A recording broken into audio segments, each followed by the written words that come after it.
I'm Mackenzie Taylor, and I'm here with our senior editor, Drew White, who just talked with Representative Kyle Biedermann for another episode of the Texan podcast. Drew, what'd y'all talk about? Mainly wine. Y'all really hit on the hard-hitting issues. It was good. No, look, he represents the Hill Country, which is a beautiful area of Texas. It is filled with vineyards and wineries and is fast becoming a challenger to California in a lot of ways. I mean, I think a lot of really Texans growing. can get on board with that. I think so as well. But yeah, we talked about, kind of his life and how he got involved in politics. We hit on immigration. We hit on some of the environmental sort of regulatory concerns in his district and talked a little bit about the session, and then found out that his real name is actually not Kyle, it's Ken. And his wife's name is Barbie. The real-life Texan Ken and Barbie. The real-life Texan Ken and Barbie was on our podcast today. I love it. I mean, what else do you need on a podcast? I think that's pretty much it. Oh, that's awesome. So, Drew, where should they go to get the full version of our podcast? They should subscribe at the Texan.news if you want to hear the full version of our interview with Representative Kyle Biedermann. And if you're just interested in getting objective, relevant information in a way that is not going to be hostile toward your worldview as a Texan, then you should subscribe, become a member, and follow what we do as we try to counter a lot of the issues that are currently pervading the media world. Absolutely. Yeah. That's awesome. Visit thetexan.news/Kyle to hear the rest of the podcast. Thanks for listening. Thanks, y'all. Representative, thank you for stopping by. I know y'all are really busy in the middle of session. And obviously we want to inform our listeners and our viewers of all the interesting things that are happening at the Capitol, but we'd also like to take some time just to visit with you as well. So thank you for stopping by. Well, Drew, thank you for having me. I appreciate you and I appreciate the Texan. We're finally going to get some good news out there telling the truth, especially from a conservative point of view. So thank you very much for what you're doing. Thank you. Appreciate it. You're very welcome. much so. So tell folks a little bit about your background. I mean, obviously the area you represent is very fascinating. It's the Hill Country, right? It's Gillespie County. It's Fredericksburg. But even before you got into sort of the political business, so to speak, what did you do beforehand? Well, for me, I've been in Fredericksburg for 34 years. Oh, wow. But before that, I grew up in New York on Long Island. And my mother's from El Paso. Okay. Family been here for over 100 years, living around the Rio Grande. And my father came from in the military to Fort Bliss, met my mother. 3 months later, took her back to Brooklyn, New York. And so I was raised on Long Island by a Texas mother. Wow. In New York. What was that like? It was our family was different from everybody else. Okay. Everybody else was that typical New York, Archie Bunker, all the stereotypes. Sure. I mean, great people. We loved it. Because I lived on Long Island, so we lived in a very small town. But they weren't friendly like they are in Texas. Yeah. My mother's from just a family that just all love each other. My father's in a German family. They just worked all the time. Yeah. So I never saw my German side of the family. But we came to Texas every year to see my mother's side of the family. So it was great living in New York with my mother telling me Texas is the biggest, and my father and the other New Yorkers saying this is the Empire State. So. Yeah. But it was great. Everyone wanted to come to our house for Mexican food, and they just loved my mother because she's just a sweet Texas lady. And I was so grateful to have that combination. And then I moved to Fredericksburg because they wanted to retire, and they picked Fredericksburg instead of El Paso. Thank goodness. I love El Paso, but not to live. Sure. And they asked me if I'd come there, start a business. So my father could work when he retired. And so we bought a bankrupt lumberyard hardware store and got it going again. And I went to Fredericksburg mainly because I knew it'd be a great place to raise a family. Sure. I moved there before I was married. So it was a great place when I went there. I'd never been there before. Very hard to start in a place you'd never been where, especially you got the New York background. Yeah, I imagine. But I didn't care. I knew God was in control, and I wondered why he took me there, but I knew there was a reason. And here we are, 30 years later, I run for office. So ran my hardware store all those years, raised 4 daughters, and God opened a door. Within 5 days, I ran for office. That's incredible. Yeah. Just having that sort of dual experience, right, of living in New York and then moving to the hill country, which is vastly different in terms of just the landscape, right? Not just the people and sort of the worldview. That's really incredible. I actually didn't know that about you. Well, I would never have been able to stay there if I didn't find a good church. Even in a small town of Fredericksburg, I found a great church, and that's what kept me there. If it wasn't for that, I would have been gone, because I was a single guy when I moved there. And there was nothing in Fredericksburg for me, but my church and and the fellowship that we had there. So that kept me there, and then everything else just took care of itself. Yeah, that community aspect is so important, in our lives, and something we like to emphasize too as we're going forward. Who doesn't want to live in Fredericksburg? I mean, and again, I moved there when it was affordable. Right now, it's one of the most unaffordable cities to live in the whole state of Texas. So I went there when it was affordable. I wish I had bought a lot more stuff back then. But so that helps me to be able to have been able to stay there even through the tough times. Yeah. So. Well, I'm sure you could write a book just on how much Fredericksburg has changed, right, since you've been there in terms of the growth in various industries. But obviously, the wine industry is huge, in that area as well. Wine and tourism is amazing. I mean, here's a town of 10,000 people with almost 1,000 bed and breakfasts, short-term rentals, and almost half the town doesn't live in Fredericksburg. That's a second home or a short-term rental. So that's incredible. It's interesting. So it hasn't changed that much size-wise. Population was 8,500 when I moved there 34 years ago. It's 10,500. But industry and the county and all the business has really grown, and that's allows our business to grow. Without my business being able to, God blessing my business, I wouldn't be able to do this job. As you know, it's supposed to be part-time, but we don't even get paid part-time wages. I didn't even know what we were going to get paid. I just answered the call, ran, and found out everything afterwards. Yeah. And God's taken care of everything, so I'm just grateful. So about that call, what was it that sparked the interest to want to run for office? So, you're running a family store, you got a hardware business, life is good. My background, I spent way too much time in Washington, D.C., so thank God I'm in Texas now. But, this is tough, right? I mean, this is a tough job to take forward where you're representing, constituents and you're debating issues that are truly important. What made you want to throw your hat in the arena?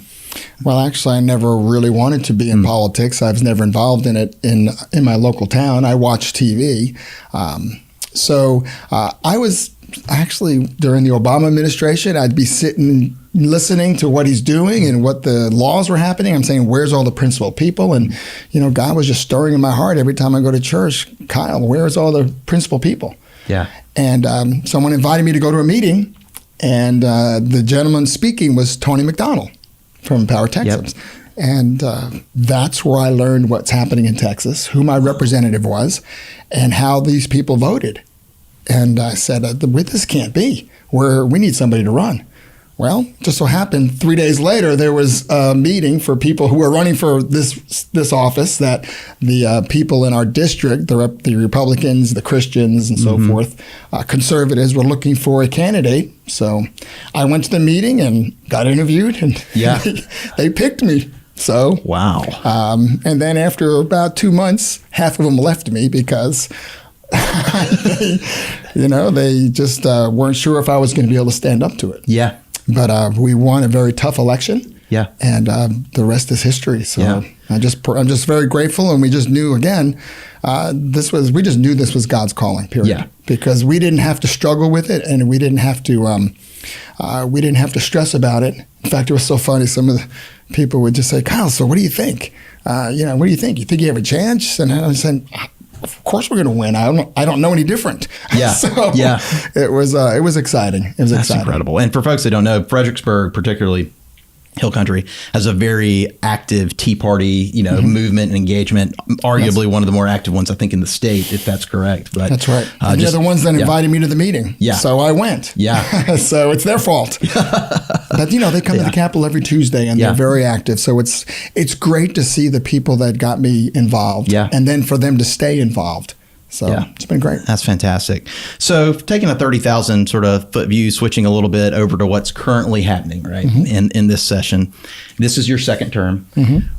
How are things different from, let's say, a process side of the equation from last session compared to this session, whether it's, a difference in speaker or just a difference in a post-2018 landscape in Texas? How are things different in the legislature? Well, the thing that's important to recognize is being inside there, actually being the one, in our offices, on the House floor with our staffs, working with the leadership and working with the other representatives is a lot different than what you see on the outside. Sure. Not everything's different, but there is just a lot of there's a lot of things different. So to answer your question, last session we were already on the outside as being member of the Freedom Caucus. We were on the outside, and we knew we weren't going to be involved in legislature or legislating, so we didn't have to worry about trying to legislate.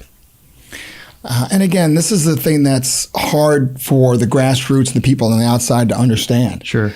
When you're not legislating, you can just fight. Yeah. And so last session was a lot easier. We just knew what we were going to do, and we knew what we were not going to be allowed to do. Yeah. Well, then we come into this session, and we're given a chance to be part of some legislation. And when you're involved in legislation, that means there is you have to work with some of these other people to get legislation forward. So we're in this session, I believe, is a transition. Are we going to ever have conservatives be part of legislation, or are we going to have conservatives always just fighting against what's happening? And I think there can be a balance there, but that balance is very difficult because we haven't had that opportunity before. So what you're seeing this session is that transition. Interesting. To being part of legislating. It's just like the Democrat Party. Right now, they can fight all they want and nobody says anything. Right. Because you're going to lose the vote on the controversial things or on a conservative legislation. But God forbid, if they ever get in power, then they're going to have to legislate. Right. And then all of a sudden, they'll be in a different situation. But then we'll be fighting everything. So we don't want to be there because you know exactly what they're going to do. Yeah. And if they start winning those votes like they are in other states. So it is so important that we don't fight against each other, that we as Republicans and especially as conservatives, we have to continue to support each other. But we also have, are we going to legislate or are we just going to fight against everything? Yeah. That's the hard part. And so we're going to be regrouping after this session during the interim. And just as we had to do last session when Speaker Strauss was not going to be there again, we were trying to figure out who are we now? Yeah. Well, now we've gone through session, who are we? Yeah. And we need the help of the grassroots to help us. We can't, it's not something we want to do on our own. But the grassroots doesn't really know either because they've never really had the chance to legislate.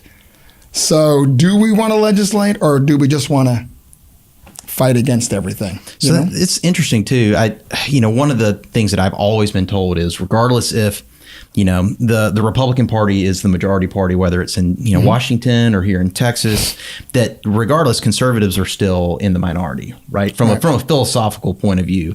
Do you, just listening to you talk, do you think that's shifted a little bit as you're talking about the balance? Do you think conservatives are getting a little more of their due, so to speak? Well, look, you take your pro-life issue, take your pro-Second Amendment. So easy to see. We should be passing those things left and right. We should be leading the nation in that type of legislation. Yeah. Why aren't we? If we're in control and the Republican Party platform says that's their high priorities, even our leadership may say it's a high priority, even though this session they really didn't. We should be leading. Yeah. Why aren't we? That's the problem. We have our Republican Party doesn't want to stand up for the Republican Party platform. Yet the Republican Party platform is basically the grassroots, the regular people in every county coming together and saying, this is what we'd like to see in the Republican Party and by our legislators at the Capitol. And obviously that's not what's happening. And that's a shame. And this may be a pointed question on this. Do you believe that's a reaction to what happened in 2018? Well, it's a reaction certainly by leadership. Okay. And again, leadership, there's so much strategy going on and not necessarily does anybody have all the answers. We have redistricting coming up. Yeah. So do we play it safe and try to make sure we just hold on so we are part of redistricting, or do you really go out strong, and knowing what happened in the last election, where we didn't win as big as we should have in many of the conservative areas, whether it's Fort Worth, whether it's Houston area, other places, Sure. we lost seats. Sure. So do you play it safe and just try to hold on so we can stay in redistricting, or do you continue to really push the ball forward and maybe lose some of those seats and lose redistricting? I believe you always push the ball forward, but that's what's happening this session. So there's been a feeling of, let's not take too many risks. Let's just get through this. Interesting. But then it seems like that's what happens every session. We just kind of want to get through this. Let's not cause too many waves. Let's, give enough for our base to be able to come out. But if you don't energize the base and they don't come out, we're going to lose. Sounds a lot like Washington, D.C. to me. Of course. Yeah. Again, and we have examples all over the country with it, where you see what you shouldn't do. Yeah. But we're not in leadership, so sure. But we're getting we have a lot more insights on what's going on, and I do have to give credit. We have been able to be involved more in some things and see how things work. Sure. And that's not always. It's once you start seeing more how things work and what it takes to get things done, then. It's hard. We have to make some choices. Yeah. Is that a little bit a reflection of Speaker Bonin coming in from Speaker Strauss and, giving conservatives, I guess, to use the phrase, a seat at the table is what they always say. But, well, we're grateful to have a seat at the table. Sure. So it's a two-edged sword. The more seats you have at the table, the more you're controlled. Yeah. So what do you do? Yeah. So, seriously, it is not black and white. Yeah. You want a seat at the table? Now we're going to control you. Yeah. And so I'm not saying that's bad necessarily. That's just how things work. It's like trade-offs, basically. So, in fact, there's been talk about, okay, half of us had to get a seat at the table next session. Half of us don't, and we can just, fight like we always did. Yeah. And the other half will get to legislate. Yeah. It's strange. It's all about strategy. Yeah. It's all about strategy if you're trying to get things done. Yeah. But the last thing that we want to do, any of us, especially on the Freedom Caucus, is we don't want to be followers. We don't want to give up our priorities and our principles, especially of the grassroots and the Republican Party platform. Yeah. But we don't always have control over that legislation. Sure. And the votes, for sure. Sure. This session, we have a lot of vote records that will show how people voted on certain things, and so we'll see how that plays out in the election season. Yeah, for sure. And speaking of priorities, I know there's some interesting sort of facets in your district. I know apparently there are, I think, the highest number of outstanding TCEQ permits affecting your district. Mm-hmm. Talk a little bit about that. Well, it's interesting. So, again, my first session, we get in, and I'm thinking, okay, we're going to be, just pushing all the red meat, Republican issues, and of course that's what we're going to do. We're going to be supporting those for sure. Mm-hmm. But my constituents and the things they were hearing from our district was all about. TCEQ permitting, rock quarries. We're running, water situations, wastewater plants, and where they're getting dumped in the rivers. And is that clean? And what are we going to do to the pristine hill country? Is this going to become another, Austin growth area and San Antonio growth area? So where are people going to go to recreate if the hill country becomes all houses? Yeah. And developments. And so these are the issues that came up first session. And so when I got back to the district in between, those are the things we started working on. But that takes knowledge. And that's the other part of legislating is staff is so important. And so God blessed me again and brought me an amazing qualified person that is retired from that industry. Yeah. And so he works in my office, and so he has helped me to work with the top levels of TCEQ, Texas Water Development Board, all these different groups, even on the governor's working group for water issues and TCEQ issues. And so because of that, we have a seat at the table there. And so we've been putting legislation forward for that. But we can do it because we can talk to all sides. Yeah. I'm a businessman. I talk to the industry. Yeah. I talk to the quarries. But we also talk to the local officials. We also talk to TCEQ, Texas Water Development Board, the neighbors. And then we can talk at the level that no one can dupe us because they think they know more. Yeah. And that's the other thing that happens. The agencies usually have all the information. So if you're a legislator and you want to try to change things or make things better, you talk to them and they just tell you they have all the answers and nothing gets done. We sit with them and we actually can talk through things. And then we force the issue to have more meetings and bring more people together. So the more of the sides you bring together, the less they can blame on each other. Sure. And so we made some huge progress this last session and passed some legislation that's going to help the Hill Country for sure. But in this interim, we're going to really move on these things. Yeah. So we're excited about being able to do those things that I wouldn't have thought as a Republican I'd be working on, but we've got one of the top offices when it comes to these environmental issues that concern our district as well as a lot of other places in the state of Texas. If you'd like to hear more of my conversation with Representative Kyle Biedermann, visit thetexan.news/Kyle. That's thetexan.news/Kyle. There, we talk about his views on border security and immigration, as well as what life is like in the Hill Country. Thank you so much for listening.